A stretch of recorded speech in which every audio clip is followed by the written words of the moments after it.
Hey guys, this is Vesper, and this is your breakdown for March 17th.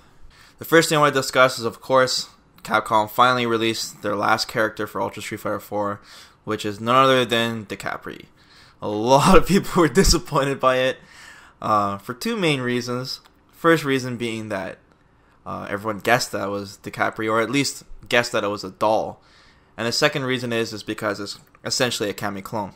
I'll be calling Decapre Evil Cammy from now on. But seriously, guys, what did you expect?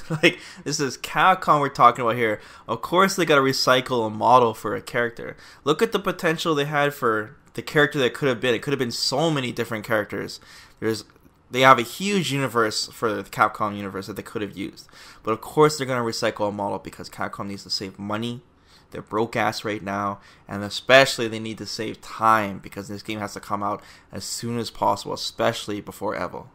Not only does Evil Cammy share the same model as Cammy, she also shares very similar moves and special moves as well.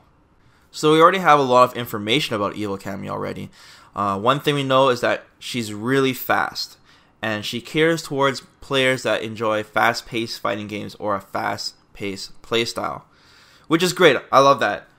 And I also love the fact that Capcom at least picked, they designed a character that revolved around what do we need to bring to the table to the game, rather than a character that's like, oh, the fan base needs this, and then everyone wants this unorthodox character in the game, and then it ends up that no one ends up playing the character. You know, it's like Phoenix Wright from Marvel. It's like everyone wanted Phoenix Wright, but no one plays the damn character.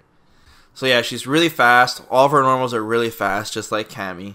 Normals are really fast. Her focus attack is supposed to be one of the fastest focus attacks in the game.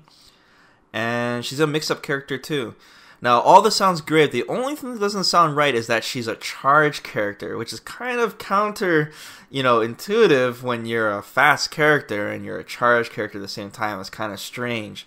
So I don't really know about that, but she's got a lot of teleport moves. From what I remember on this stream, James Chen mentioned that her teleports or her dash move doesn't go through fireballs. But yeah, you pretty much got the idea from the footage I'm showing you. So her first ultra is a dash ultra move. It's very similar to something like Yang's, where he dashes forward. And you can also change the trajectory by making her dash diagonally up, so you can catch jumping opponents and use it as an anti-air. And it's basically like a maximum Evil Cammy ultra.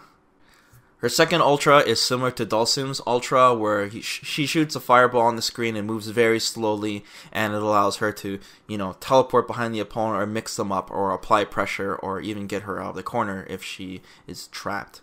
So I think that ultra is going to be more popular depending on how well she can combo into her first ultra, but that one seems more versatile. So even though the reception was mostly negative just because, it wasn't jaw-dropping like Shocker, not everyone was surprised and a lot of people were disappointed, but I'd like to know what you guys think. Do you guys even care about this character?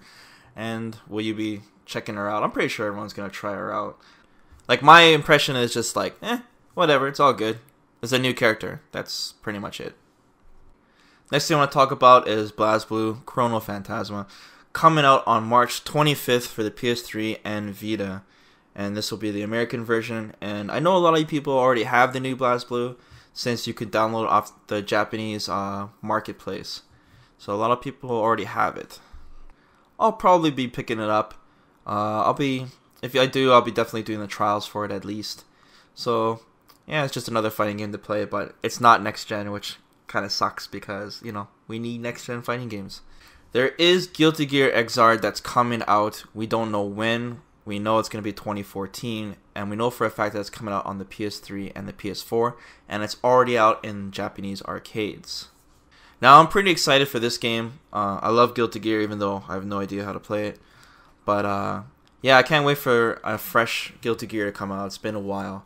So, that's going to be pretty sweet. The only thing that sucks, though, is that it's going to be PS3 and PS4 and not going to be on the Xbone, and I think it's just the same thing with, Killer Instinct not being on PC or on another console.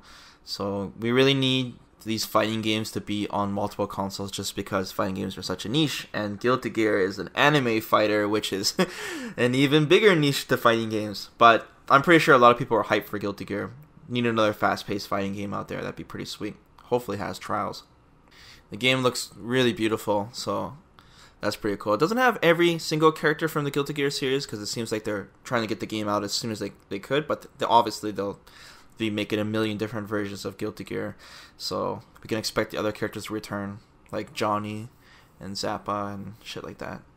I think like the two big fighting games that are not even announced yet that everyone's gonna be waiting for next gen will be the new Mortal Kombat and the new Street Fighter. Whenever that happens, like Capcom seems really broke right now, so we'll see if they're even working on something.